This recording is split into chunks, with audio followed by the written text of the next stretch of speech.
آخرت سے کہہ دو کہ سر جھکا لے، گماں سے گزرے گزرنے والے پڑے ہیں یہاں خود جہت کو لالے، کسے بتائے کہاں گئے تھے۔ ایک معراج ایسی ہے جو روح اور جسم کے مجموعے کے ساتھ ہے، سرکار جاگتی حالت میں جسم اور روح کے مجموعے کے ساتھ تشریف لے گئے، اور اس کی سب سے بڑی دلیل یہ ہے کہ 31 معراجیں سرکار نے بیان فرمائیں، کسی کافر نے کوئی اعتراض نہیں کیا۔ خواب تو سبھی دیکھتے ہیں، لیکن جب سرکار نے جسمانی معراج کا ذکر کیا تو کفار نے انکار کیا۔ یہ نہیں ہو سکتا کہ وہی جسم اور روح کے مجموعے کے ساتھ جائے۔ سمجھانا یہ مقصود ہے کہ اس کا مطلب یہ ہوا، جب ہم یہ کہتے ہیں کہ سفر معراج میں اللہ کے نبی نے اللہ کی زیارت کی، تو چونکہ یہ سفر معراج جسم اور روح کے مجموعے کے ساتھ تھا، اس لیے یہ خواب میں زیارت نہیں ہو رہی بلکہ چشمان ظاہری سے زیارت ہو رہی۔ یہ دلیل ہے، اس بات کی یاد رکھیں۔ اپنے رب کو دیکھا، کس طرح دیکھا؟ یہ رب جانے جس نے دکھایا اور وہ رسول جانے جس نے دیکھا ہے۔ انشاءاللہ بروز قیامت آپ اور میں بھی دیکھیں گے، مومنین کو بروز قیامت میدان حشر میں بھی زیارت ہوگی، اور پھر انشاءاللہ جنت میں تو ہر جمعے اللہ تعالیٰ اپنی زیارت کروائے گا۔ تو مولانا امجد علی خان صاحب رحمۃ اللہ علیہ بڑی پیاری بات لکھتے ہیں، وہ کہتے ہیں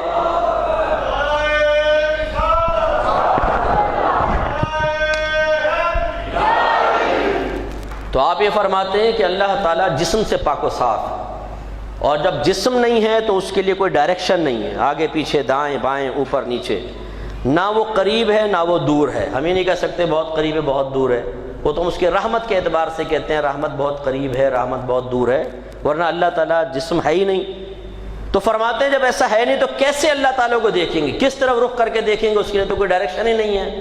تو پھر فرماتے ہیں انشاءاللہ جب دیکھیں گے تو بتا دیں گے، اسی وقت پتہ چلے گا۔ لیکن میرے آقا صلی اللہ علیہ وسلم کا کمال ہے کہ آپ نے اپنی چشمان ظاہری سے اللہ تبارک و تعالیٰ کی زیارت کی۔ موسیٰ علیہ السلام کوہ طور پر گئے ہیں، اللہ تعالیٰ کی بارگاہ میں عرض کیا رب کریم اپنی زیارت کروا، جواب میں کیا فرمایا؟ لن ترانی، لا ترانی نہیں فرمایا۔ اللہ تعالیٰ فرما سکتا ہے لا ترانی، لا ترانی کا مطلب آپ نہیں دیکھ سکتے، لا نہیں فرمایا، لفظ لن کا استعمال فرمایا۔ لن زمانہ مستقبل میں کسی کام کی تاکیدی نفی کے لیے آتا ہے، لا ترانی کا مطلب آپ نہیں دیکھ سکیں گے، اور لن ترانی کا مطلب آپ ہرگز نہیں دیکھ سکیں گے۔ سختی فرمائی لن ترانی، آپ ہرگز نہیں دیکھ سکتے۔ اصرار بڑھا، اللہ تعالیٰ نے فرمایا موسیٰ ذرا دیکھیے اگر یہ پہاڑ ہماری تجلی برداشت کر لے تو آپ ہمیں دیکھ سکیں گے۔ اللہ تعالیٰ نے کوہ طور پر جلوہ فرمایا، اس پہ اپنے جلوے کی تجلی فرمائی، کوہ طور ایسا ہو گیا جیسا سرما بن جاتا ہے، جل گیا اور وہ اس کے ریزے ریزے ہو گئے، اور موسیٰ علیہ السلام بے ہوش ہو کر زمین پر تشریف لے آئے۔ موسیٰ علیہ السلام کی طاقت دیکھی آپ نے، پہاڑ ریزہ ریزہ ہو گیا، گوشت پوشت کا انسان صرف بے ہوش ہوا ہے، ریزہ ریزہ نہیں ہوا۔ اس کا مطلب ہے کہ نبی کی طاقت پہاڑ کی طاقت سے بھی زیادہ ہے، یہ کوئی معمولی چیز نہیں ہے، اس کو حقارت سے ہمیں نہیں دیکھنا چاہیے، لیکن اس میں موسیٰ علیہ السلام کا کمال ہے۔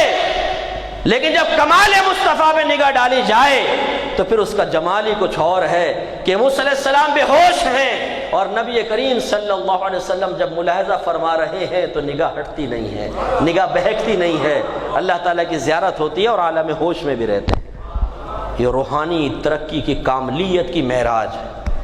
میرے آقا نے چشمان ظاہری سے اپنے رب کو دیکھا ہے۔ سدرۃ المنتہا پر پہنچ کر جبریل امین عاجز آ گئے، رسول اللہ اب آگے نہیں جا سکتا ہوں، آگے بڑھا تو میرے پر جل جائیں گے۔ اس کا مطلب ہے کہ ابھی تک تو جبریل امین بتاتے آئے تھے، یہ پہلا آسمان، یہ دوسرا، یہ تیسرا، یہ چوتھا ہے۔ نبی ملے تو بتاتے رہے، یہ آدم علیہ السلام ہے سلام کیجئے، یہ یحییٰ اور عیسیٰ ہے سلام کریں، یہ یوسف ہیں، یہ ہارون ہیں، یہ ادریس ہیں، یہ موسیٰ ہیں، یہ ابراہیم ہیں۔ ہر جگہ جبریل امین تعارف کروا رہے ہیں۔ لوگوں کو شبہ پڑا کہ جبریل امین کا علم نبی کریم کے علم سے زیادہ ہے۔ دیکھیں نا راستہ دکھا رہے ہیں، دیکھیں نا تعارف کروا رہے ہیں، دیکھیں نا ہر چیز کے بارے میں بتا رہے ہیں۔ ارے جب سدرۃ المنتہا پر پہنچے، اب نبی کریم صلی اللہ علیہ وسلم نے یہ کیوں نہ کہا کہ جبرائیل آپ کا علم ہمارے علم سے زیادہ ہے، ابھی تک تو آپ راستہ دکھاتے رہے، اس کے بعد تو آپ بھی نہیں جانتے کہاں اور کیسے جانا ہے، تو میں کیسے جا سکتا ہوں، چلو واپس چلتے ہیں۔ نہیں، سرکار آگے بڑھتے چلے گئے اور جبریل امین حسرت سے سرکار کو دیکھتے رہے۔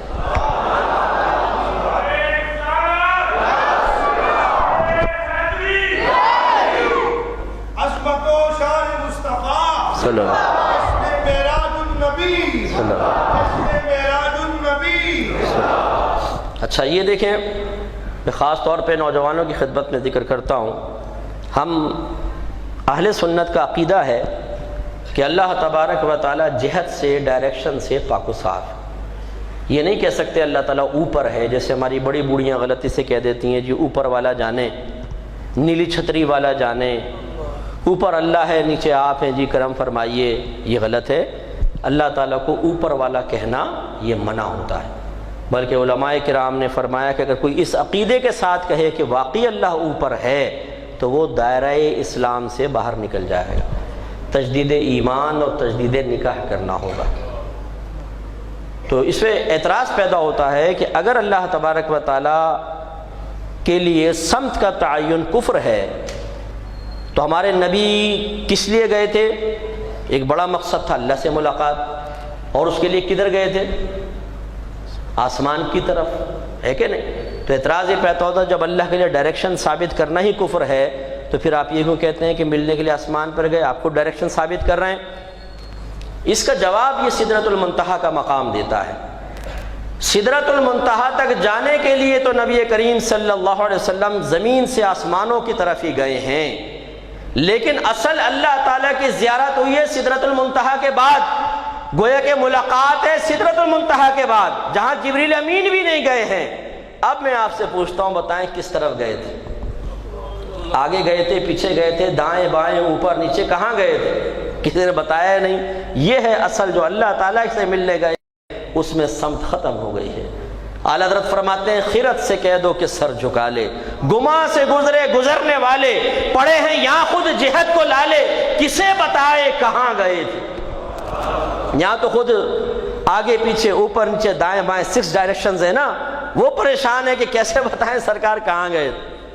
سدرۃ المنتہا کے بعد آگے پیچھے اوپر نیچے دائیں بائیں ختم، اب اللہ تبارک و تعالیٰ کی بارگاہ میں حاضر ہوئے۔